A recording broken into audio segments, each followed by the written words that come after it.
ایک بھائی پوچھتے ہیں کہ اونٹ کی قربانی میں کتنے آدمی شریک ہو سکتے ہیں؟ کچھ لوگ 10 کہتے ہیں اور کچھ لوگ 7 کہتے ہیں، تو صحیح کیا ہے؟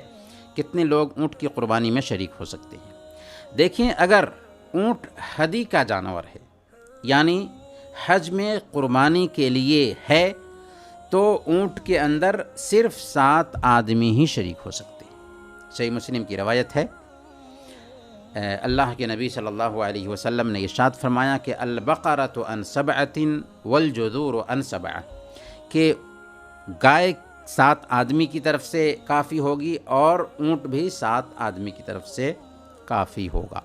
یہ حج کے جانور کے لیے ہے، جبکہ قربانی میں اونٹ 10 آدمی کی طرف سے کافی ہو سکتا ہے، یعنی اونٹ میں 10 حصے لگائے جا سکتے ہیں اگر قربانی کر رہے ہوں تو۔ سنن ترمذی کی روایت ہے، حضرت ابن عباس رضی اللہ تعالی عنہما بیان کرتے ہیں کہ ہم لوگ اللہ کے نبی صلی اللہ علیہ وسلم کے ساتھ ایک سفر میں تھے، تو عید الاضحیٰ آ گئی، سفر ہی میں قربانی کا دن آ گیا، تو حضرت ابن عباس رضی اللہ تعالی عنہ فرماتے ہیں کہ فاشترکنا فی البقر 7 وفی البعیر 10، تو ہم لوگوں نے